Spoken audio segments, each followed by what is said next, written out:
WARUBIZI. Kaze mu kiganiro cacu WARUBIZI gitegurwa kikanashikirizwa n'Ishengero rya CRC. Ndabahaye ikaze nongera ndabashimira abantu mwese mudukurikirana mutwandikira ama message yanyu turayabona, ama commentaire yanyu nukuri, thank you so much. Abantu badutelefona turabashimiye gose. Rero n'umunsi ndafise ikintu ngomba kubabwira, akajambo gatonya kavuga ngo this is the day that the Lord has made. Let's rejoice and be glad in it. Ndaza kubabwira igituma mvuze uko. Rero kaze tubane. WARUBIZI. N'umunsi mfise pano nanje ndayishimiye, ari jewe mfise abatumire banje barenze umwe. Rero nashaka ntangurire kuri Mme Seconde. Karibu. Murakoze cyane. Karibu cyane, muraberewe. Murakoze. Ndongere nakire kandi ugira kabiri Mme Emeryne. Welcome back. Merci, merci. Nukuri nagira ndabashimire ingene mwagarutse mu kiganiro cacu, kubera abantu bakurikirana WARUBIZI nukuri bari babidusabye yuko mwogaruka. Rero ndabashimiye, mwakoze kwitaba ubutumire bwacu. Mwakoze cyane kudutumira. Nakire kandi my sister Calmene. Thank you so much. Welcome. Thank you. Imisi yose tugira dutangure kino kiganiro cacu, twama dutangurira ku gisabisho kugira ntabari twebwe ariko Imana iturongore, abazokumviriza ikiganiro kibafashe kandi na twebwe twige kandi kidufashe. Rero nagira nsabe Mme Seconde adusengere. Karibu. Dusenge. Mwami Imana, turagushima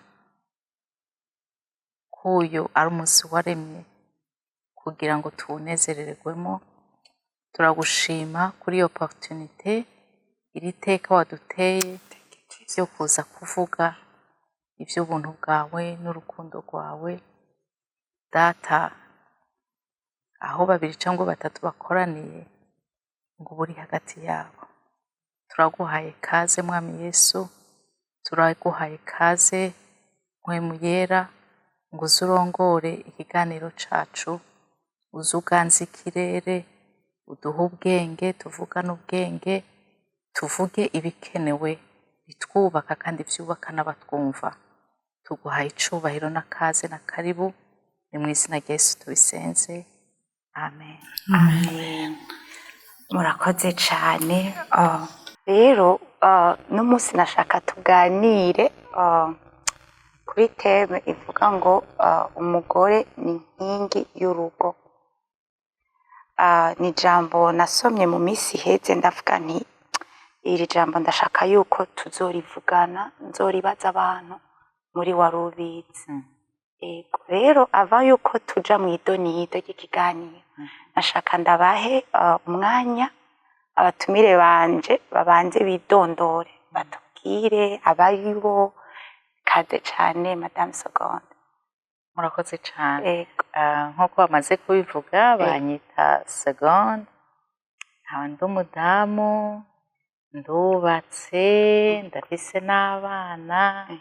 Hanyuma nkaba muri iyi minsi isigaye mba muri Arizona, naciye mvuye muri Texas. Ubu ndi hano kandi ndahanezererewe. Amen. Murakoze. Karibu cyane. Yego. Karibu namwe. Murakoze. Mbanze nshime ko mwaneye iteka nkagaruka. Benshi nibaza yuko mu bakunzi bacu badukurikirana bamaze kumenya, ariko nko kuri bashasha nitwa Emeryne Gahimbare, ndi umumama w'abana batatu, nubakanye n'umushinga ntayitwa Elvis Kazungu, hanyuma tukaba turi abakristo bo muri CLC kandi tubinezererewe cyane. Kaze nawe. Murakoze.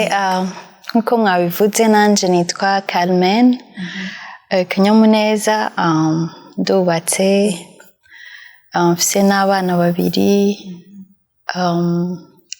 nkaba nkorera umurimo muri CLC, and I'm happy to be here. Thank you so much. Yes. Tubwira ko Calmene ashaka umbwire mbega iyo umuntu avuze ngo umugore wumva iki? Murakoze cyane. Iyo umuntu avuze ngo umugore, nk'uko wabivuze ko wasomye iryo jambo muri Bibiliya rivuga ko umugore ari inkingi y'urugo, je ndabitahura ko umugore ni afise aholdinze ikintu kinini mu rugo, niko ndavyumva. Hariho hole nini ajowa mu rugo, nk'uko Bibiliya yabivuze. Numva muri make ari uko nobivuga ngo aholdinze ikibanza kinini mu nyubako y'urugo. Nashaka mbaze Mme Seconde, iyo bavuze ngo umugore ni inkingi y'urugo, mwobidubwira kwiki mwumva iki? Iyo bavuze ngo umugore ni inkingi y'urugo, jewe ukuntu ndavyumva, ubwa mbere umuntu yarakwiye gutahura inkingi ni iki. Nk'ubu inzu yubatse, inkingi ikora iki?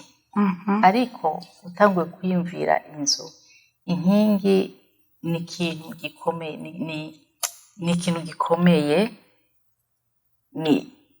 hanyuma kikaba arico gifashe inzu, nico gituma inzu ishobora guhagarara ikaguma ihagaze. Ni naco gituma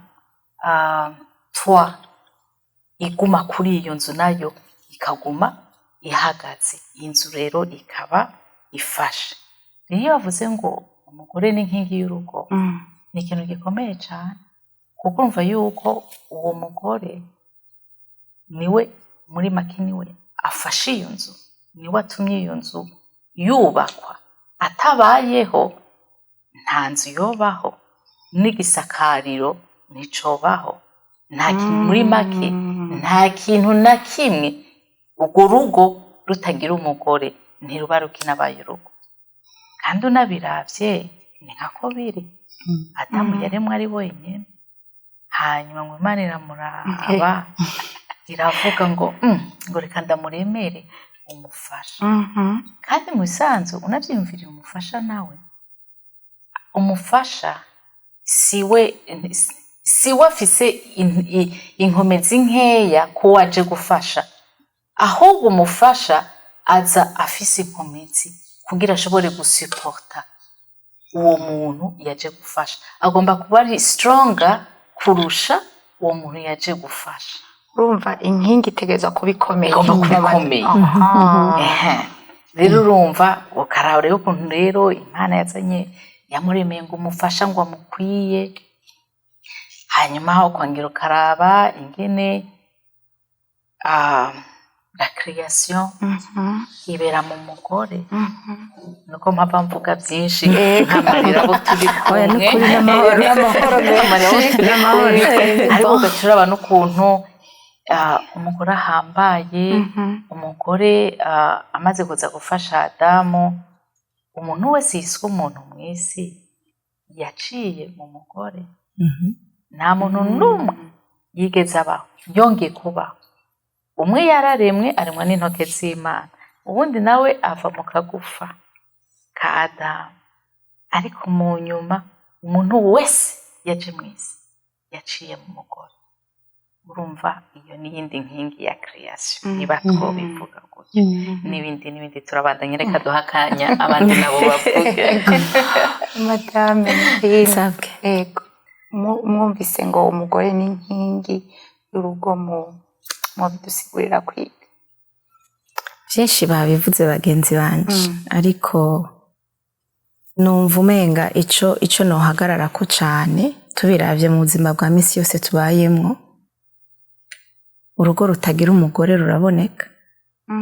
Nimba hari haho mumaze kuja kuramutsa umuntu inarugo adahari biragaragara, kuko nubwo abatware bacu bari responsable, barazi ivyo bategerezwa gukora mu rugo, ariko iyo mama w'abana adahari biragaragara nukuri sino kwinjira cyane muri detail ariko ahantu hose habuze umugore bica vyibonekeza kuko ibintu biriko biragenda ukuntu abana bitwara ukuntu usanga hari iki umunezero ubudahari hariho ukwisanzura kuba kubuze ni gice c'urugo kiba kidahari mpora ndaba cane nk'iyo bishitse nkatembera gatoyi ari mu gikorwa canke ibindi nkamara nk'iminsi 2 ntahari ingene umutwara ahora ashika ambwira ati ndakwinginze ugaruke ntaramara n'amasaha 2 ntagiye ndakwinginze ugaruke ngaha birakomeye suko atazi kurera suko atazi kuraba neza ivy'urugo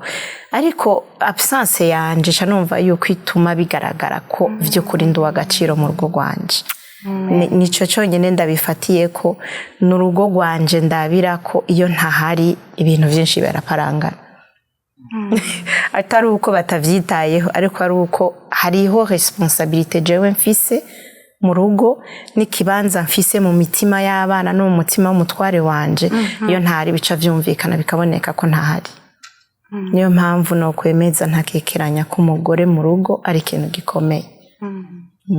hariho igihe usanga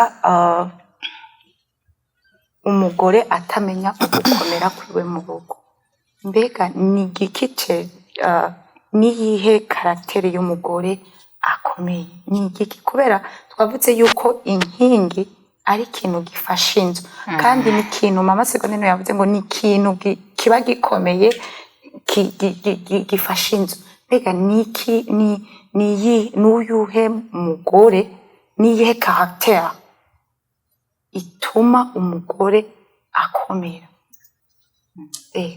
Mme Emeryne sinzi ko aho hantu hariho ijambo risherinzamwo ukiri kurabivuga nayo majeste wari kurakora nca numva ijambo entreprenante umugore caractéristique yiwe ya mbere ni entreprenante n'umugore w'ibikorwa n'umugore w'umwete n'umugore yita kuri vyose n'umugore atexpectinga yuko umugabo wiwe ari waza guprovidinga wenyene n'umugore ahari kugira ngo we nubwo atoboneka umugabo akaboneka biramenyekana ko umugore ari nyuma yiwe kuko bakunda kuvuga mu Congereza ngo behind every great man there is a great woman.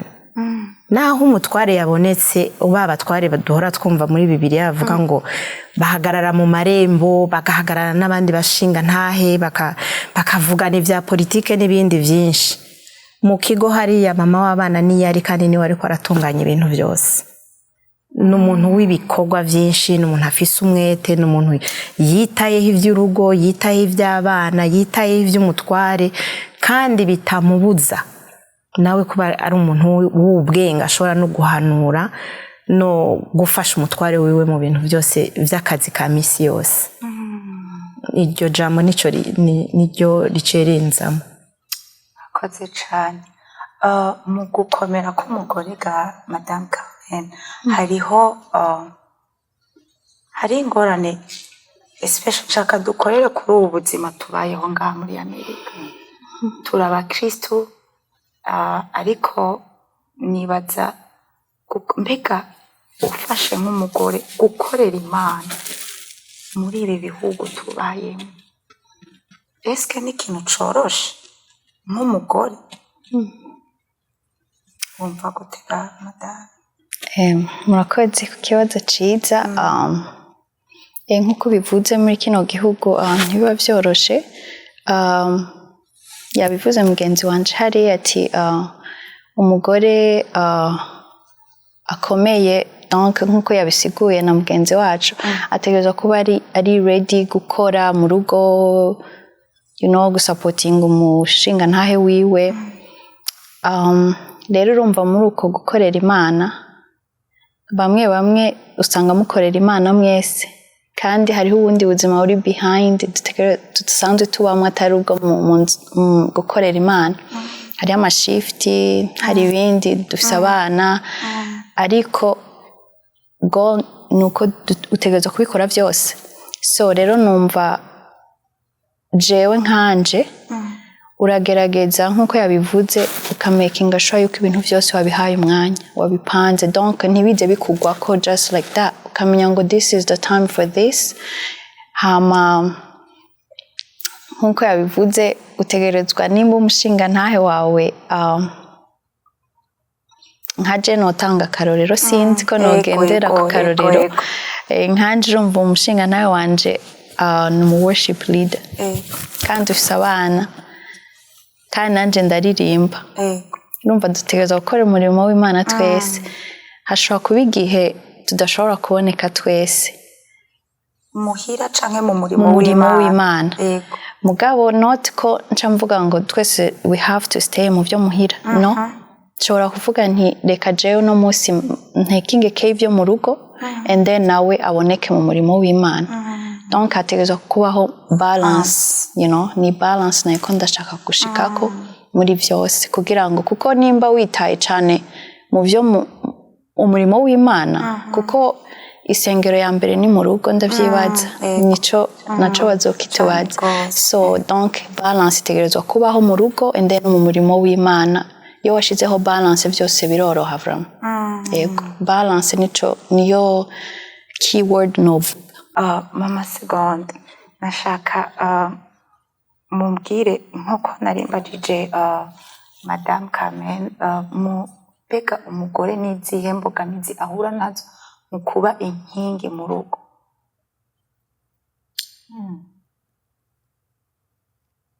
imbogamizi ni nyinshi imbogamizi ya mbere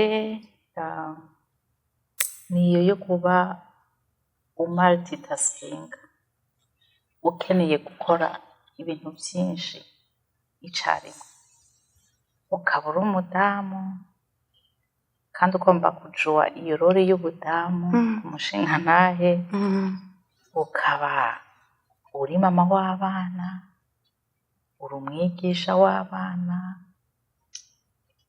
ikintu cyose kijanye n'abana hanyuma ukaba hariho n'inzu nayo ikurondera nayo irakeneye guklininga so n'ibintu hakaba nako kazi kakurondera challenge ya mbere ni uko gushobora kuba mu bintu bishika 5-6 icarimwe kandi vyose bigomba gukorwa kandi vyose bigakorwa neza kuko ntibisa ariko vyose bikagomba gutungana kandi vyose biraba wewe iyo niyo challenge ya mbere umugore ni ikintu gikomeye rwose birakomeye cyane yego muri iyi Amerika tubayemo hari ukungene umugore abaye successful like akaba nkuko uhejeje kuvuga ibintu byose ukora ukabikora neza ukaba excellent mu bintu byose hari ukungene umenga ugiye kuruta twavuze ngo abatware nibaza ko ariyo ya twatire twavuga naho inkingi ziba zihari ariko hari umutware hejuru hari ukungene rero cumenga society ibona yuko canke twebwe tukabona yuko umenga umugore agiye gusumba umutware mbega ico co mu kivuga kwikiga Mme Emeryne. Urakoze cyane kuri ico kibazo ni ikibazo d'actualité kuko societe turimwo irevolua vuba cyane singaha gusa muri Amerika no muri Afrika niko biri abadamu baciye ubwenge bafise umwete baba bashaka gutera imbere baba bashaka kurondera ikintu co bateza imbere mu kudandaza mu kwiga amashuri menshi bagashaka kuronka ubuzi bwiza rero ndibaza ko ikibazo ca mbere kihaba ni ya insoumission duhora tubona kandi natwe twigeze kuba twaraciyemo uba wumva yuko kubera ko nawe wize menshi ayo mashuri kubera ko uri CEO wa entreprise ijambo ryawe rikwiye guhabwa agaciro cyane kurusha uko vyahora ukanabigenderako ariko uravye proverbe 31 icivuga uhera ku murongo w'icumi ngo umugore w'agaciro. Reka dufata akarorero k'irya proverbe ry'amajambo arimwo uyagire muri ubu buzima actuel turimo. Ujya mugore yari umu CEO, she was a champion. Umugore yari afise abakozi ategeka, umugore yari afise ivyashara acuruza, umugore yatuma ivyo bafungura muhiriwe mu rugo vyaza biva mu bindi bihugu. Ni kuvuga iki? Yaragira trade, yari afise amafaranga yo kugira ngo ashobore kwipermeta kugura ivyo bintu akabirangura akabizana bakabifungura. N'umugore yambara impuzu nziza zana, niko ijambo ry'Imana ritubwira, z'agaciro. None yabikurahe? Mu maboko yiwe. Ngo abana biwe bamwita umuhigwe, abana bawe kuba bari fier y'umuvyeyi wabo. Ni kuvuga iki? Abahaye ubuzima bwiza. Ni wa mudamu ubona mwibarabara akavuga tujya ni mama, mbe muramuzi? Nivyo vyibi vy'uno munsi tubayemo. Abadamu bakiri bato baronka amafaranga, baronka umutahe, bagakora, bakaronka umugisha. Mugabo Satani akacaza akabashiramo vya vyiyumviro bibi vyuko kubera ifaranga ryabonetse ibintu bigiye guhinduka. Ahubwo ntivyari bikwiye guhinduka, kuko iyo ni wa mugore entreprenante nari navuze kare. Umugore entreprenante ahesha iteka umugabo wiwe, ahesha iteka urugo rwiwe, ahesha iteka abana biwe, ababanyi biwe baramurabirako bakamwigirako. Ariko umwansi araza akavyonona. Hamwe hari umugisha hakaca haza ukutumvikana, hakaca haza umugisha urimo kujyana, umugisha urimo kudahuza mu madecision. Hakuba vyiza, hakuba ibintu biza kubaka urugo bikaca biwusambura. Nico kibazo tubaye muno munsi. Ariko bikava cane mu kuba tutarigishijwe, mu kuba tutaramenya umugore w'agaciro wari we nkuko Bibiliya bivuga. Kuko iyo tuvyinjiramo twarabihawe, hari ibibazo byinshi tutaba duhura navyo kubwo kumenya agaciro ufise muri urwo rugo. Mbega ni gutumenya agaciro ufise mu rugo? Uravyigishwa mu rusengero, uvyigishwa he? Uvyigishwa n'abavyeyi, ukavyigishwa mu kibano, ukavyigishwa mu rusengero. Cane ugakurira muri ayo ma values yo kumenya yuko umugore w'agaciro ari umunyabikorwa, yubaha umugabo, amutera iteka, aramuhishira no mu bube gito no mu mafuti yoba afise, akamwerekana nk'umuntu w'agaciro hanze. Na vya bindi bahora bapfa mu rugo ntibisohoke, kuko iyo bisohotse uba wikuye agashambara nawe. Nico rero abagore bakiri bato na jewe nivuga narabiciyemo cane, kubera kutamenya, kubera kudatozwe imico myiza hakiri kare, kubera kutaronka umpanura igihe nari ndavyinjiyemo. Ariko Yesu agira neza, twarabimenye. Amen. Aduha guhinduka. Amen. Mwotubwira nk'akarorero mwaba mwaraciyemwo kubera kutamenya, hama ingene vyoba vyari bimeze? Yego cane. Ndibuka ko hariho igihe twaba turi muri groupe, urabona iyo muri aba jeune marié canke mwasohotse mwagiye kuramukanya hano mu muryango, amadeba agatangura, mugatangura mugatera inkuru nyene bisanzwe, hakaduka nka deba, mugatangura kuyiharira. Jewe sinarinzi yuko whatever the case is, ubwirizwa gusidinga n'umugabo wawe, naho yo bari mu mafuti, kumushigikira. Ubwirizwa kuba in his corner no matter what. Ureke kumushigikira nimba wumva ivyo ariko aravuga ari amafuti, ariko ntumupingire mu bantu. Ntumupingire mu bantu, ntumwishuriraho mu bantu, kuko kwa kwitwa umugabo wawe, kwa kwitwa umutware wawe urabisambaguye mu bantu. Babonye d'abord kutamwubaha, babonye ko atajambo afise mu rugo rwiwe, nimba yovuga ukamuvuguruza ukamuhaririza mu bantu. N'utuntu duto ubona umenga ni duto, ariko murazi ijambo ry'Imana ko risaba abagore kubaha abagabo. Burya Imana ntiyabikoze gutya itabizi. Nuko iyo umuhaye respect, nta kindi kintu na kimwe uwo kongera ko kirusha ico munezera. musubire muhera mu bivuganireyo bihere ariko ntubikorere mu bantu. Ico rero jewe naragikora kenshi kikamwica umutima kikamubabaza akabura uko agira, ariko nabivuze Yesu agira neza ntavyo nkikora. Amen. Mme Seconde, ndashaka hari ahantu uvuze ngo cane ndashaka ubugere ko icyo naje nagira nongere ko kuvyavuze nuko uri umudamu niko Imana yabiremye. Uko biri kose umugabo niwe mutwe w'urugo. Nubwo turi nkingi, nubwo mva umengo turakomeye nitwe tubifasha, ariko Imana nayo yamuhaye kirya cubahiro co kuba umutwe. Ushake ube successful, ushake ube umu entrepreneur, ushike ku bintu byose bibaho. Bibiri tubwira yuko nta gitugu gikura ukirute umutwe. Nubwo cowubyiba nubwo cowukura umutwe uzoguma hejuru. Umutwe uzoguma uri hejuru. Rero uko biri kose n'uwo mudamu uba successful mu rugo rwawe kubera yuko muri kumwe n'umugabo, kubera yuko urwo rugo rwawe rufise umutwe. Uyu mugabo nutamushira hejuru ngo umuhe ico cubahiro, nawe nkubwica ukuri ntibizogenda neza.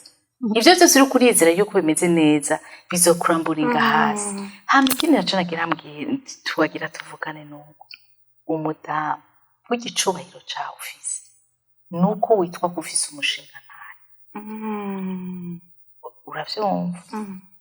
Witwa umudamu d'abord kuko ufise umushinga ntahe. Rero iyo udafise umushinga ntahe ntubukiri hariho irindi zina baguha, ntubukiri wa mudamu. Rero ca cubahiro naco wishimako kiravaho. Rero ico cuba muri mago gifise kubera ni magiriranira. Wewe uramushigikira akaba uwo mutwe wawe, nawe akaguha icubahiro. Hari hano muri Bibiliya bavuga ngo umugabo ngo afise umugore mwiza, ngo niyo agiye mu bandi hanze gutembera, iyo agiye mu bagenzi ngo baravuga bati urarahiriwe wa mugabo, kubera ko bazi umugore asize inyuma ingene ameze. Bamwita umuhigwe ngo kuko afise umugore mwiza, who has it together. Umugore mwiza, umugore ni wa wundi nyene azica akora mu rugo. Ariko ngo bamwita umugabo wibona. Iyo umeze neza, iyo ufashe urwo rugo rwawe neza, umugabo bimuha icubahiro. Nkuko nawe ujya mugabo aba successful, Imana yarabahezagiye tout simplement. Kuko yavuze bikaremeka, niko nawe icucikinira kibahaye. Yaravuze ati uzoba umutwe urugo. Ntaho tubica, ico cubahiro aragifise. Rero nugukorana ngo there is no queen without a king. So uramuteza imbere, nawe akaguha ico cubahiro, nawe ugasharama cyane. Oh my God, that's good. Nukuri numva ndiko ndaryoherwa n'ikiganiro turiko turakora n'umunsi. Hariho nkuko navuze gamwe nukuri Mme Seconde, sinzi ko tuza kuvyemeranya, ariko mama yisumbuye gatoya. Wenda yego murakoze. Jewe nibaza ko na Calmene turi kumwe turacari batoya. I mean nukuri nibaza ko tuvyemera bato rero kubaka especially ngaha muri ibi bihugu nukuri ni ikintu kigoye. Hari ubunyene umuntu ariko aradukurikirana, umugore yifuza kuja gukora, kandi kenshi tubisanga no mu rusengero. Kuko nasanze abantu banyandikira jewe kenshi n'abantu, hariho n'abantu baba batakijijwe, ariko banyandikira bakambwira kuri ibiganiro byanyu biradufasha kubera muratwigisha. Hari abantu badukurikira ubu nyene ari umugore yifuza kuja gukora. Nico gituma navuze nti ni gute umugore ibintu byose yobikora akabishiramo excellence, biterekanye yuko abaye so independent kurusha umugabo. Kuko hari igihe nk'ubu unye bavuga umuntu avuga ati no, kubera kino gihugu tubayemo, icara muhira urera abana canke ukora utundi dukorwa two muhira nivyo navyo nyene ni vyiza ariko ni gute umugore izo challenge naho yoba bishaka yovyova kaminga bikagenda neza kandi akaguma ari inkingi y'urugo. So je ukuntu ndavyumva ya kino gihugu kiragoye mugabo nibaza yuko benshi bashaka kubifata nk'uko tukiri back home it was different kubera ngaha aye back home haba hariho abakozi cyo ni kimwe maybe birorohera wa mudamu kuvuga ko yoja ku kazi agasiga abo bana ko hariho uza kubaraba ariko ngaha muba muri babiri mu rugo donc byose biraba mwebwe. Nibaza ko hariho ya balance iza mu rugo kuko baravuga ikintu cyose kitarimo balance side imwe izo sinkinga iyindi donc ije hejuru bimwe biseseke ariko nimba kubwiye ngo usigare muhira uraba abana nibaza ko haba hari impamvu donc nibaza ko ari kwicara hamwe akagusigurira nimba ariko ara making enough ashaka providing for everything maybe for the moment you can kuko n'abana baba bakeneye umuvyeyi kuko mwese mugiye mu mashift abana bakabura ubarera bwa burera abana bari bubure and then haza ikindi kibazo mu rugo. So nibaza igikuru no kwicara mukaganira nkuko bavuze you have to be submissive nk'umudamu nawe abibonye uko muriko muraganira ushobora kumubwira nimba we waronse opportunité y'akazi karibuzane income nini nibaza nawe ko atovyanka nk'umutware wawe nibaza yuko kuganira nibaza ko ari co gikuru mu rugo apana kumva yuko yes turi mu gihugu cya freedom umudamu ashobora kuja gukora ko ashaka amashift aruzuye ariko turabe ico bibiri ivuga ku rugo. Ikindi numva bavuze ngo turi inkingi nimba ubaye uri inkingi and then umutware wakaza akavuga ati ndashaka kugume mu rugo and then ukavuga ati no ndaja kuri shift nanje twese turagenda nibaza ya nkingi utegereza kuba able yo gusupportinga poa yose iri buze kuja hejuru ya iyo nkingi donc ivyo byose niho haca haza kwa ukaba submissive maybe with time nawe ashobora ku understandinga yuko you need to go kuri ako kazi kuko hari ikindi kintu mpora nkunda kuganira n'abantu no kuguma mu nzu muri kino gihugu uri umudamu it's not good ntabwo ari vyiza hariho abadamu bashobora kugira depression yes urashaka kuba submissive mugabo there is something kiyo kirafa muri wewe so nibaza yuko bya biganiro wisanzura umubwira ati yes I will stay with the kids kuko n'abana barakeneye umuvyeyi muhira ariko at the same time if I get the opportunity to go and work let me just go and then kandi amasaha murashobora kuyapanga ni ya balance murashobora kuvuga ati je ndakora iyi shift nawe urakora iyi and then abana ntibabura umuvyeyi ntabe time habura umuvyeyi mu rugo cyane cyane hano muri Amerika nyene biri challenging ariko nibaza yuko doki ariyo utahura yuko mu rugo si competition hagati y'umugore n'umugabo that one wavuze ngo none ngubaye gukoze byose ngo cyo mvume ngo noneho power wamurushije ariko nibaza yuko mu rugo it should not be competition ahubwo vyagombye kuba mukorera hamwe mukumvikana mugapanga hamwe of course ntibizama bigenda smooth cyangwa n'abagabo ntibama bari receptive nk'uko wewe ushobora kuba uvyibaza arizo za challenge nyene ariko rero n'ikindi naco tutibagira ko Kameme twaramenye Kristo ni waganze ubuzima bwacu niho hacazira yuko umugore nawe agomba kuba n'umusenzi ukaja ku mavi. Hariho igihe muganira ntimwumvikane ukabona nyene ko ariho accrochage, ariko wowe nka madamu wamenye ibanga ryo gusenga nihandi uca ku mavi. Ni ukuri Yesu arakora, arakora.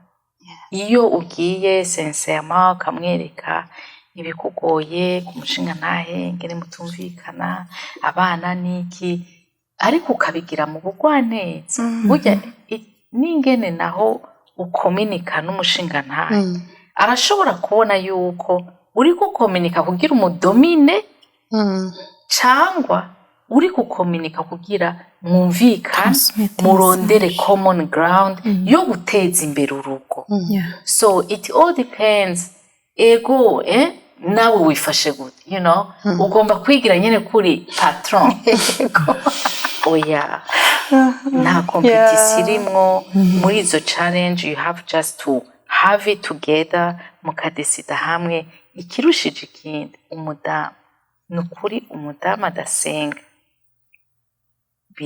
biragukomera, kuko niho ukura imbaraga, niho ukura revelation. Iyo usenga urashobora kuba mwana apfuye n'akantu gatoya, waja ku mavuri kurasenga ukumva nk'akayidekarakiritse kati uratse ko wamubwira gutya na gutya na gutya, woca uhindura ivyiyumviro vyiwe, kandi ukagenda ukamubwira uti sheri, ukamwibwirisha akantu ntasubira no kuvyibuka ivyo mwapfuye. Urumva it comes to kuri ca kindi c'uko umugore uripiriye y'urugo rwawe. Urugo rwawe you can manage, urashobora kurutwara muri direction ushatse, mu bugwaneza, mu kwiyorosha, n'umushinga ntahe ukamutwara kandi akabinezererera muri bwa bugwaneza n'ubuye bwa bugwaneza no kumenya ubwenge ukura ku mavi. Wa mugabo akaba umutwe, mugabo urugo ari uruseguye. Ntiyabivuze yuko ngo behind a strong man there is a stronger woman. So urakora akarabaga, you know. Uri kuravuga uko hari ikintu nibutse back in 2017 narigeze ni nka témoignage, narigeze kuba nkora hari ukungene abantu tuva mu bihugu byacu, kubera nibaza yuko ngira tabuzi turonka back home. So iyo tugeze ahantu tugira opportunité yo gukora, nukumenga turahababuka, tuba tushaka ko dufise dushaka amahera, you know. So rero muri 2018 ndumva 2018-2019 narigeze kuba mfise ubuzi bubiri. Bantu b'Imana narakora kandi aho narifise n'umwana, narakora ikintu citwa shift, twariruka tukiruka. Umva narifise ubuzi bubiri, n'umugabo afise ubuzi bubiri, nukuri sindabisha, nararuha, sinzi ingene nabibabwira, nararuha. Hari igihe mpora ndavyibuka nkavuga Mana yanje ugiye ari jewe, nararuha ku buryo yuko narashobora no kuryama. Mvyuka ku kazi natonda 2:00 z'igitondo, umusupervisor wanje donc nkaryama. Umva natonda kuva 2:00 gushika mwijoro, 2:00 z'igitondo gushika ngira nka 4:00 z'ijoro. Nkagenda nkatora umwana nkaca sinashika ndyama, nategerezwa gutegura ivyo umva umwana nzomutekerera ejo mu gatondo, nanje nkitegura ivyo ntwara ku kazi. Nkaca nja kuryama nka 7:00 z'ijoro. Bantu b'Imana nararuha. Mwibuke yuko ntegerezwa gusubira ku kazi 2:00 z'igitondo. Ya 2:00 alarme yaravuga sinumva. Sinumva. Umusupervisor wanje niwe yantelefona akambaza ati dada ni gute habaye iki uraza ku kazi? Urumva nkaca mvunduruka niruka kubera iki? Alarme sinayumvise kubera iki? Uburuhe. Urumva ariko haragera igihe, nukuri ndabyibutse kubera Mme Seconde abivuze, haragera igihe muri 2020 urumva haje covid,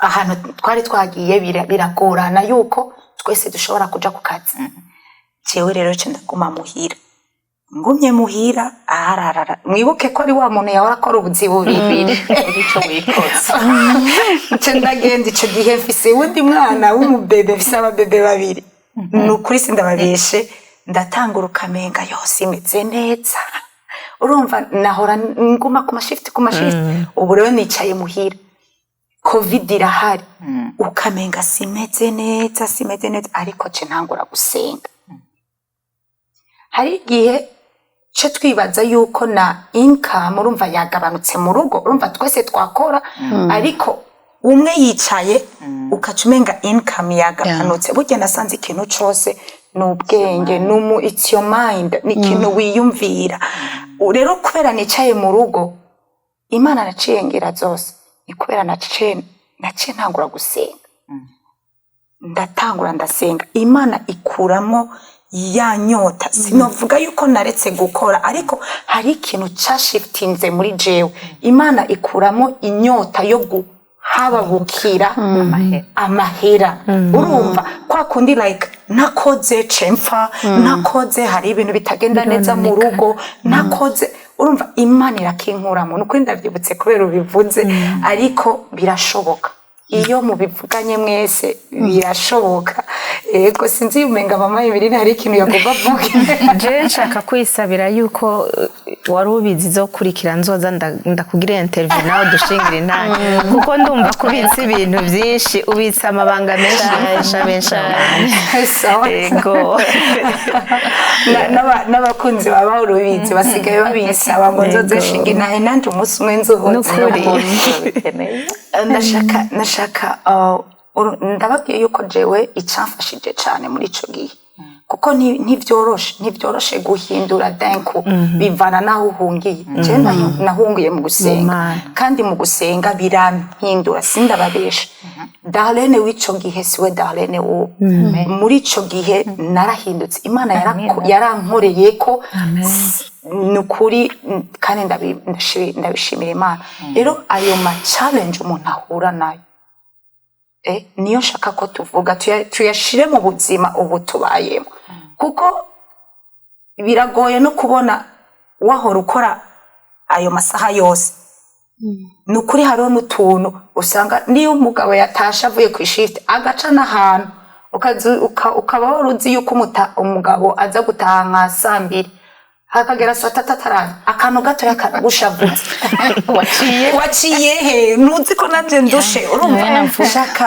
tuganire kuri ayo ma challenge kuko n'ibintu ducamo umva je nahungiye gusenga namwe ndabizi ngira hari ni gute udiringa n'ivyo bintu ayo ma challenge mbega umuntu yokora iki sinzi ko ari cyo novuga kuri aho gato nkuko abivuze aravuze yuko uca iyo wamenyereye donc kuja muri izo shift and then ukahindura ukaguma muhira hari ikintu gihinduka mu mutwe yes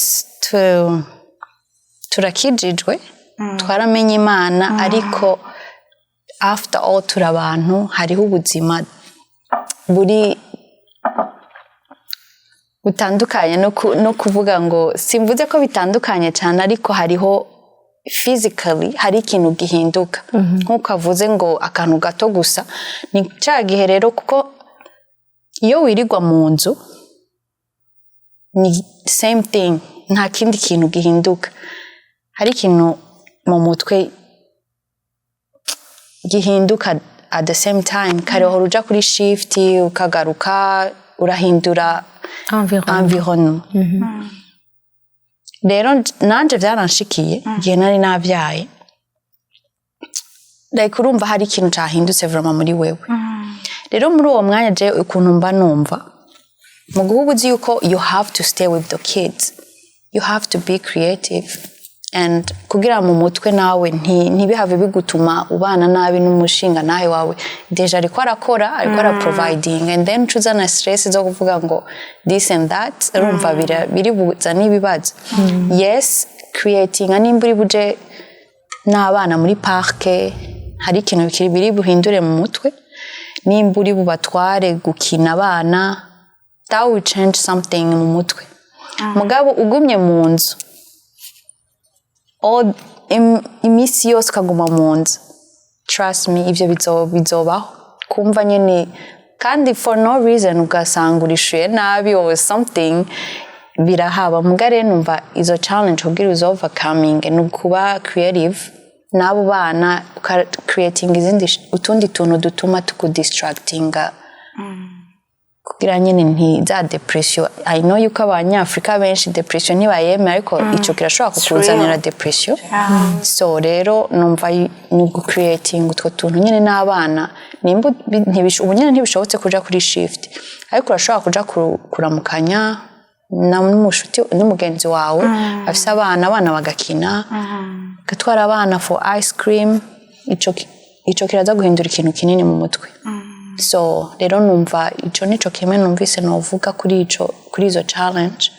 So bagenzi banje ico gihe none wari wavyaye wacu bigenza gute? Ico gihe nari navyaye mu misi ya mbere vraiment byaranyafectinze cyane kurumva nanje nkuko wavuze ubumenyereye kuja kuri shift uja gukora ibiki and then ukabona kuva Monday uri muhira kandi you taking care of uwundi umwana you have urumva hari ibintu nyene biba ari bishasha kuri wewe ariko je ico nakora naragenda gutembera even uri muhira udashoboye gusohoka hariya nk'aba mama bacu baguma muhira ahubwo ibintu bigahinduka ntiyiteho nta practicing self care kuri we ico naco kiri bu creating something kuri wa mutware wawe. So rero at least practice self care ukavuga uti reka nje muri douche nifate neza nimba ukora makeup ukayikora that's a therapy. Atahugiye ico kiri buhindure something muri mind yawe atanahoroye hama nimba ufise aho uja ari juste kudriving even around with the kids can change something kuko ugumye mu nzu trust me hari ibintu byinshi kweri biri vyononekara in mind. So that's numva nuko nabigenza self care no ku creating utuntu gasohoka n'abana ego. Mme Emeryne hari ico wongerako? Jewe nariko ndibuka kera nkishika muri iki gihugu kazungu yarantanze donc naje ahamaze imyaka yaramenyereye vy'amashifti 2-3 ko yari wenyene ngaha hari gihe wasanga afise n'ubuzi butatu atabana atamugore ahatahiye hose urumva kabarakazi. Hama dushitse je sinovuga ko vyangoye cyane kugira transition kuko sinasubiye kuvyara ndi ngaha ariko twashitse abana ari bato bakiri bato nk'umwana muto yarafise 6 ans. Ndibuka ko narashatse guparangana gatoyi uretse ko nagize Imana n'ukuri guparangana ntibishobora kubura. Ushitse muri environnement utamenyereye ushitse paperwork ni nyinshi uvuye mu gihugu warufise abagufasha abakozi muhira wahorana akazi kari fix utonda 2:00 Mme Seconde twarakoranya aravyibuka horaire ibiri fix ubuzi yuko 2:00 ubutonze 11:00 butashe usanga batetse bakoze inzu bakorofye bakubuye. Ubu rero nshitse aho ngiye kuvyikorera jenyene kandi mindset yanje mu mutwe nari nzi ko nzoshika ndabikora vyose mba nshaka yuko biba bisa nka kujya vyasa kiri hariye nkateka nkakoropa nkamesa nkapanga aho ntwaye umwana umwe kwishuri abandi 2 ndabatwaye kuri bus nkaca nsubira gutora uyundi mwana nkaca donc kujongla imodoka imwe urumva twarahanahana utahasanga pinze kuja gusuma utahasanga canke ugasanga dutonze ku kazi dufise imodoka imwe ico gihe twara aba interprete twese afise appointment ya 4:20 je mfise ya 5:00 kandi appointment iri suppose kumarisa ukaca usanga turiko turajonga gushika no musi sindatahura nenzigire twabikora ariko ni bya bintu uba wumva yuko ugiye gupayuka uba ugiye gupayuka jewe experience mwaciyemwo yo kwicara sinayibayemo umwanya munini nubwo covid yahabaye abanterprete kuko twakorera mu bitaro kenshi bagumye badukenera ugasanga biraciyemwo urasohotse uragiye naho ryo biryo rimwe canke kabiri mu ndwi ugahindura environnement ukagira ama échange n'abandi bantu from outside utaga muri confine mu nzu mugabo vy'ukuri ni ibintu ntahura cane ndibuka ko kera nk'ivyara umwana wa mbere iyo situation yashikiye Calmene yaranshikiye nanje nubwo nari muri Afrika ariko nari mu makondition ntashaka kwipermeta kuronka umukozi usanga uraja muri deprime n'ukuri iyo depression bavuga naho abarundi n'abanyafrika en general tutayemera irabaho peu importe ko uba wavyaye ufa kuba uri wenyene utabona abantu hari akantu k'ubukoko kakuzamwo utangura kwanka isi ataco mwapfuye hakageraho wumva yuko utagishobora no kugira interactions n'abandi ntukironka ivyo muganira no sinzi ko ico ndiko ndavuga mu cumva ariko harageze igihe n'abantu tunganya imyaka twahora twigana twahuye je naguma nicaye kundabaraba nkiyumvira ivyo bariko baravuga nkumva je sindavyumva ntitukiri muri dossier zimwe bariko bavuga ivy'amasorti bariko bavuga ivy'amadote n'amamariage je ndiko niyumvira amaranje y'umwana ndiko niyumvira ration yejo ndiko ndiyumvira nkabona nyene ko ntitukiri kumwe ibiyago si bimwe ukaca usanga wenyene wikuye mu bantu atawugukuyemo juste kubera ko wumva ivyo baganira warabirenganye ni phase wamaze kurengana ufise ibikurundanye mu mutwe vyinshi ku buryo ntibigikunda ko mwemeta ku maondamu iyo rero udafise imana nk'uko we wagiriwe ubuntu ugahungira mu mana depression iraza n'amasinya akaboneka kugira bulimi to overeat ukaja guhungira mu kurya ukunguka ibiro 200 juste kubera ko hari ikintu cahindutse mu mutwe ariko utashoboye gukopinga the right way ni je nivyo vyanshikiye ni kera ariko ndavyibuka ko it was painful mbega Madame Seconde nk'umumama akuze ubivuga kwiki kuko nibaza yuko mwaje ngaha muri kino gihugu mwebwe nibaza ko iri different mbega mubivuga kwiki well of course the struggle is real the struggle is real ariko je nta kibazo nk'ico nakugize cane kuko je na Jino natanguye kuza ndi jenyene abana basigaye urumva vyari different ariko nanje ndashaka kuroretinga mu gihe nabaye nanje harageze igihe ndabaho ntagira akazi udeprima co kimwe mugabo uye niho ndaba inyuma nkavuga nti erega twe twaje turi abarundi cyangwa n'abandi banyamahanga bose bari ngaha twebwe nuko twaraje mugabo tugashaka kubaho ubuzima bw'i Burundi muri Amerika ico naco ntigishoboka niba wimutse uvuye mu Burundi somehow at some point or some degree you're gonna have to move your own to be muri Amerika nukuvuga iki you have to adapt ku buzima abanyamerika babayeho sino ugiye kubivanga situation si zimwe condition si zimwe so nishatse kuvuga iki dufate nk'aba baba bakiri batoya udashobora gukora uri muhira niki ubu ugomba kwivariwa ku buryo nk'uko ama ressources yo muri Amerika abikwemerera par exemple urashobora kwidisponibiliza ukaja muri gym niba udashaka kuja muri gym kubera yuko abana ari batoya shirako televiziyo za YouTube burya no muri gym barafise daycare. Yes.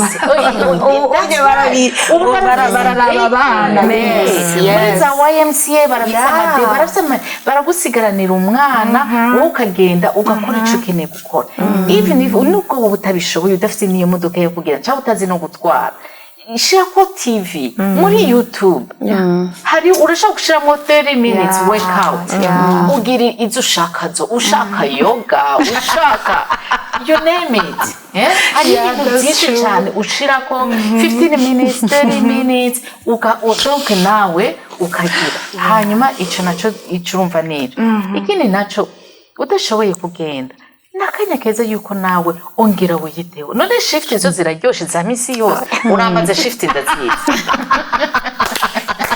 shift ndazikora overtime ngashirako you know hamwe wifuza ukagura inzu ikizu ciza cyane cikimogeje ciza cyane ariko ntukibemo ugataha ugiye kwishanja wiyoga wiruka usura urugenda ugasuruka kijimirwa kiraba right urumva so ubwo buzima nabwo ni buri overstressed sibwo twari dukwiye kwifuza so if you have that opportunity umugabo akakubwira ati can you stay with the kids say yes I will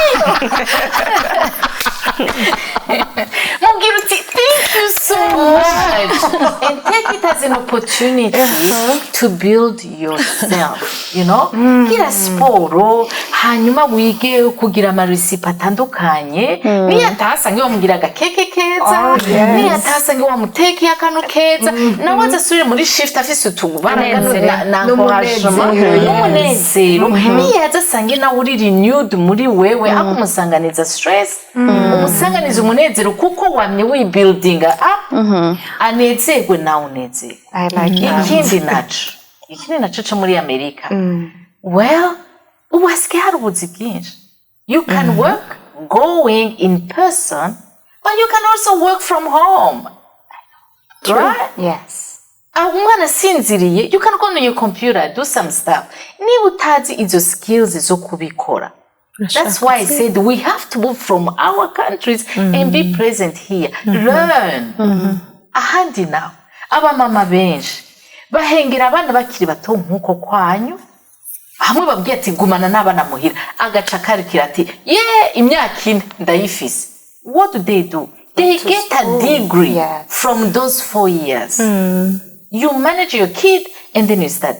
Umwana akabyuka mugakina ukaburi muri break yaryama you can study online you can study in person you can do so many things you know keep building up ahandi now this is a great time to study your Bible and end up being a pastor right I mean meaning ni opportunity nziza yo kuronka akanya ko gusoma ijambo bya bindi byose byiza udashobora kuronka uri muri shift say thank you Jesus for this opportunity grab it kuko nibizohoraho yes hanyuma ikindi naco no kuruhuka take some time ugira inzara ugira imishatsi buse neza uruhuke utuze kuko it won't last forever ibintu byose bigira igihe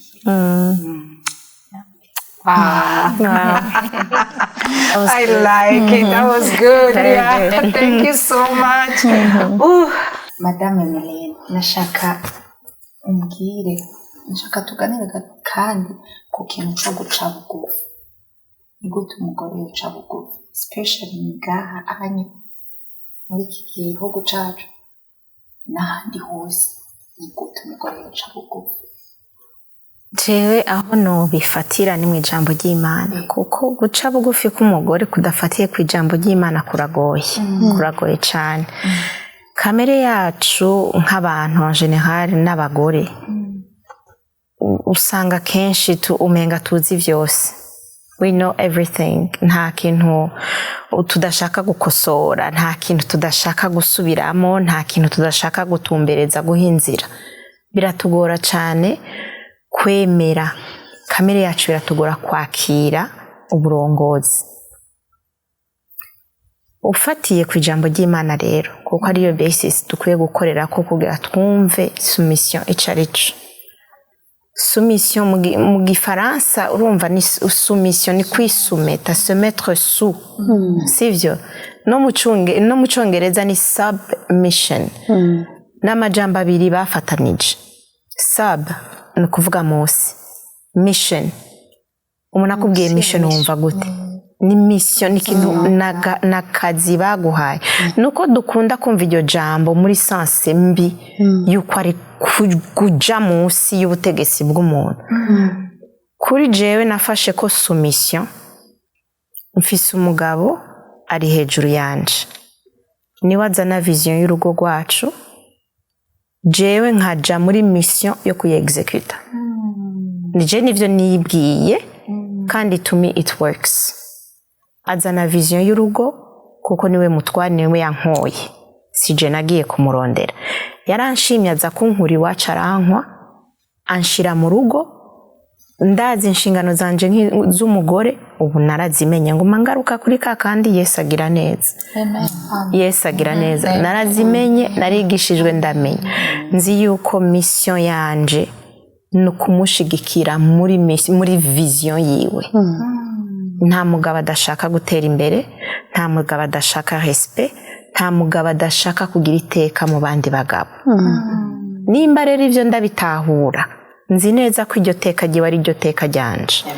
Nzi neza ko ico cubahiro ciwe ari ico cubahiro canje. My mission now is to help him, kumwankoraja, kumulifting up muri iyo vision yiwe yiteka ashaka gutera urugo rwiwe. That's why I understand mission as kuba munsi yiwe no kumulifting up kugira ngo tugende tuduganye. Nico novuga kiragoye iyo uvuze ngo soumission ku bakobwa bakiri bato baba bumva ko mwonigana, mwovuga mugaharira mpaka ukabimwinjizamo, ariko Seconde yabivuze. Abagabo bari malleable, ni nk'ibumba. Uramugirira ubugwaneza, ukamwereka urukundo, ukamwereka urupfasoni no guca bugufi, Ntakintu Atoguha. Byose bica bishiftinga mu mutwe, birahindukira mu isegonda mugasigara uratangara. Hamwe wahora ugenda ushaka ko mugongana, ca bugufi urindira urabe gato, birahinduka nawe ugatangara. Niko vyangendeye jewe, twama tugongana misi yose. Nari ngare, nari umugore ntashaka guheba, nkama ndiko ndamuhaririza umwanya wose. Kubera ikibiriya, kubera kubikora uko, kubera kubivuga kuri. Urumva nkabivuga uko ndavyumva, uko je nshaka ko bikorwa, akaba ari byo ndamwereka. Ariko narize kunuma, nkareka kuvuga sur le champ, nkareka kumuhaririza, nkagaruka muri bwa bwenge Seconde yatubwiye. Sheri none hajya bwa bundi none tubikoze gutyo ubona gute? Uvyumvira genda wiyumvira urambwira. Iciyumviro kigaruka kuza ari wagitanze kiri fresh kandi ari je namuhaye suggestion. Namuhaye suggestion, ndamuha umwanya kuja kuvyiyumvira, agarutse yapruva kandi a 100% atavyo gusubira inyuma ngo twihenze. Bimpaye amahoro kuko ntitwaniganye, bimpaye assurance yuko ivyo turimwo biri vyo kuko tuvyumvikanye. Yashize ko ako yiwe, nubwo nzi iciyumviro nakizanye, ndagisubmittinga to his approval, kandi yabikoze kubera nabikoranye ubugwaneza.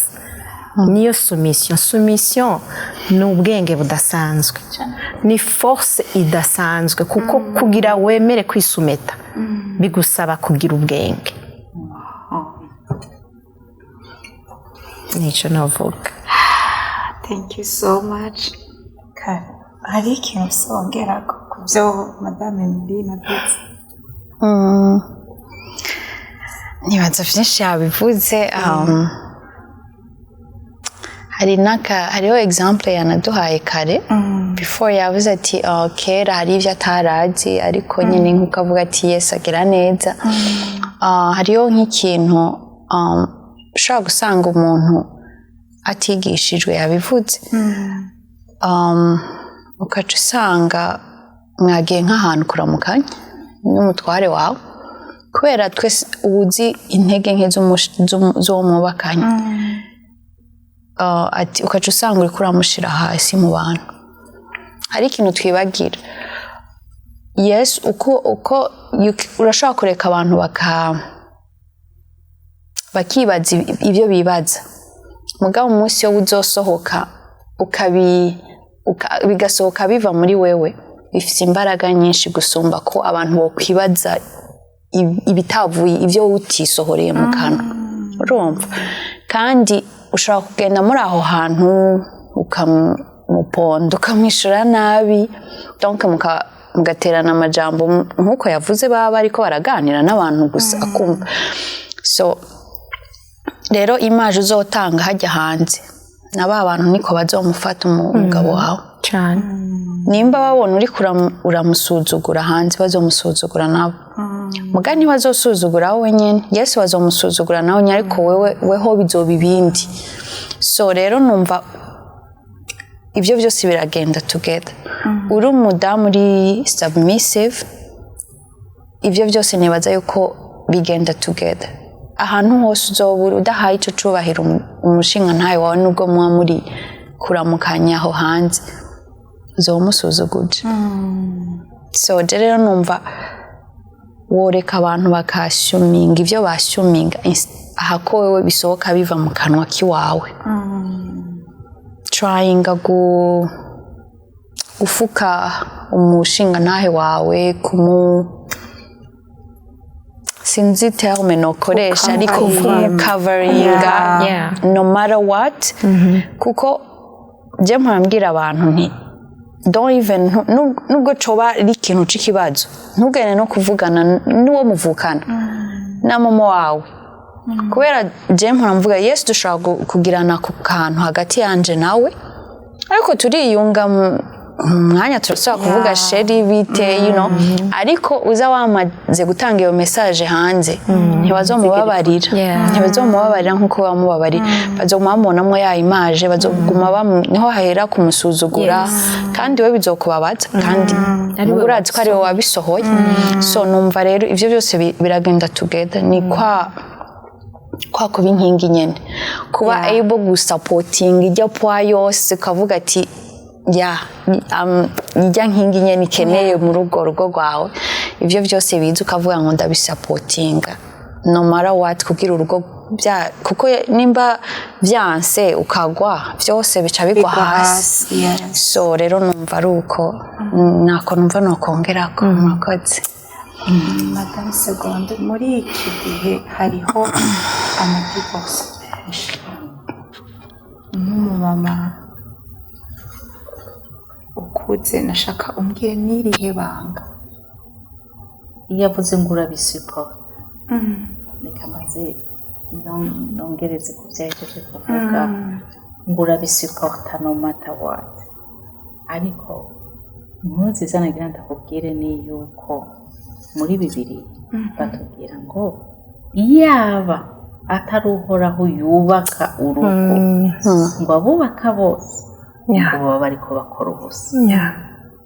So inkuru nziza ni yuko you just have to mbere nuvuga gute, erega Imana yaraduciriye inzira, bisa n'ibikomeye, ariko iyo winyegeje mu Mana irakwereka inzira, irabyorosha, irakubakira, si wewe wiyubakira. Ni nkuko mbega urabona umunyabyaha w'akaruhariwe, iyo yemeye guca bugufi gusa akavuga ati mwami Yesu ndakwakira nk'umwami n'umukiza wanjye, urabona yuko inyuma yaho eske no wasura kugira struggle ngo ntaje mu busambanyi, ntaje mu biki, oya, apfa kuba gusa yasaren yagize ati mwami Yesu ndakwihaye, ni uri umwami n'umukiza wanjye, ibisigaye byose ntuzomenya ingene ahevye gutukana, ntuzomenya ingene inzoga zakuvuyemo, ntuzomenya ingene ugira urahinduka ukagira demi-tour.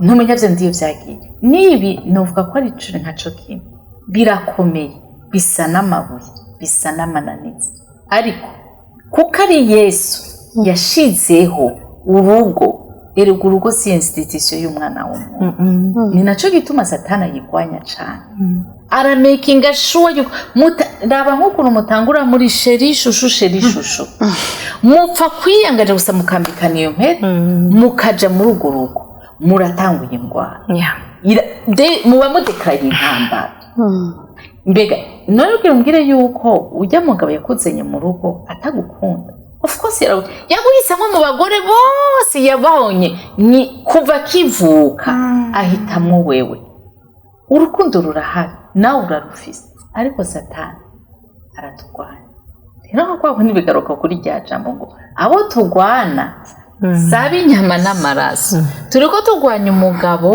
turiko ibyo byose ibidukikuje byose tubona ko arizo challenge yes n'ama challenges ariko tumenye yuko turiko tugwana n'abantu n'imyuka yo mu kirere saba tubona duterana amajambo oyaye kandi turabona n'ingene ibintu biriko birahinduka ubu nko kuvuga ngo sumisiyo kuri iyi si ya none ni ikintu gisa naho ntikivugika n'umushinga ntari umushinga nawe nako gaciro ntako bakimuha ubu mu myaka yahera je ngikura umudamu niwe bavuga ngo emancipation féminine urumva umudamu niwe yaragezweho ubu ibigezweho byo ni byinshi turabizi turabibona ariko dukwiye gusubira mu mana mu baroma baravuga ngo ntitwikonforme no kuri ivy'iki gihe nibiye nivyo nyene vyo kudashira agaciro aho Imana yagashize uwo mushinga nawe ngo umuhe ico cubahiro nawe uba umudamu hanyuma mugwanire hamwe kugira Imana ibubakira urwo rugo atari Imana ibubakiye nukuri ivyo mw'isi duca abisi ivyo bacamo n'ivyo ducamo n'abakiristo byose ni bibi mugabo how do we fight wewe jarigenda aba muri isi nkavuga mbega mana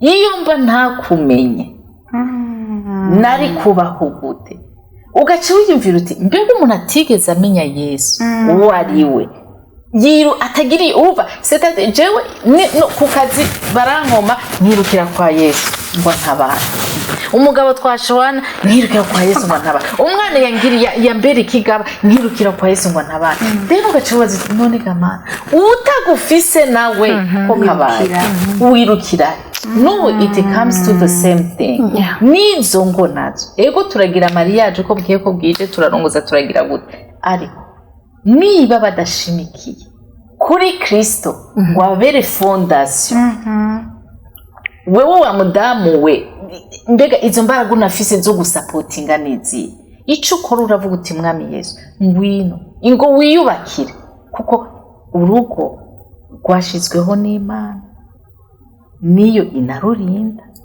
ariko we just have to go muri wa murongo wayo ikatugwanirira ikanatubona ikanatukugira itugwanirira ahasigaye naho impanuro noha abakiri batoya babona bigoye akumva yuko kubivamwo niyo solution nagira ndakubwire yuko nkuko twatanguye tuvuga nukuri iyo wubatse uba ufise agaciro umuntu wese akona akavuga ati madamu naka ariko pa experience iyo mushinga ntahe gusa uwo mushinga ntahe ahavuye ubye muradivorceje cyangwa urapfakaye uwo mushinga ntahe akahava nk'ubwije ukuri witwirinde izina abantu bakiri bato bifata umengo nugufyina biroroshe ndaguheba ndagushibura ejo nca ndondera ubundi ariko it's not that easy as you think bijana n'izindi challenge zinarusha izo wowe uri kuracamo ubona zikugoye mu rugo rwawe hanyuma ikindi naho nivyo gutuma usambura urasambura uru inyuma y'iminsi ibiri uca utangura kwiruka wowe umugabo urarusambura uca utangura kwiruka inyuma y'iminsi ibiri uca kurondera uwundi none uwundi uri kurarondera si umugore umudamu nawe uca utangura usura ukiruka urondera uwundi nawe ngo yo kubera umushinga ntahe none uwo wundi si uri kurarondera we si umugabo aja akozwe mu vyuma aja akozwe muri azoza azanane na challenges ziwe nawe maybe zinarushirije n'izuwambere rero bantu mukiri bato don't hurry to come out ahubwo reka dusenge tureke kubigira aramode divorce tubigire ngo aramode ukamenya ikintu kigezweho nimuze ahubwo tuje kuri Kristo tumwinginge atwubakire kuko avuga ati uhora hatari buyubatse abubaka bose bakurubuza niwe wenyine ashobora kutwubakira n'izo ngo zikaguma natwe akadufasha tukaba za nkingi zifise imbaraga tukagira umumaro abapapa bacu tukagirira umumaro uruvyaro tukagirira umumaro urugo rwose tukagirira umumaro itorero tukagirira umumaro iyo dukorera muri community mu gihugu no mwisi abagore murakomeye Mme Emeryne Imana ni nziza ni slogan yanje Yesu agira neza amen yo bantu b'Imana n'ukuri je nagira mfata umwanya ndabashimire rwose ko twitaba ku kiganiro cyiza twagize hari umuntu yumva ashaka turangiza kugira icyo avuze ndakunda kukibaza icyo kintu ego hari ikintu ufise wovugaga Mme Emeryne turangiza akajambo kamwe gusa hold on good twarabiciyemo turazi ko Imana itabara amen hari akantu wumva wavuga turangiza nashaka kubashimira ko mwadutumiye ariko ikindi numva novuga Seconde hari ikintu yavuze numva kirakomeye yavuze ngo turi inkingi and then ndavuga nti you have to be ready gusapotinga donc iryo poa yose ariko kiravuga ati foundation ndibuka yuko twavuze ku ma wedding anniversary y'abantu turandika ati may the Lord keep being the center of stuff like that ariko some people nibaza baravyibagira kuko hari abo tuba twabonye bavyanditse ariko byakwere baba bamushize hagati so kuko iyo wamushize hagati azoguma afata ya nkingi kurya yabivuze kuko numvise ko ya nkingi uyishinze mu hantu hata mu musenyi izogwa hasi ya poa yose izogumiza and then bice bigwa hasi ariko fondasiyo ari Yesu muri hahandi kugira yavuze ati abana barakugora ukiruka hahandi numva rero novuga aka kajambo ngo reka tugire foundation ibe muri Yesu aba ariho tugira iyo foundation y'ingo zacu twese nk'izo nkingi tube inkingi zikwiriye yego murakoze akandi nakongera ko muri proverbe baravuga ngo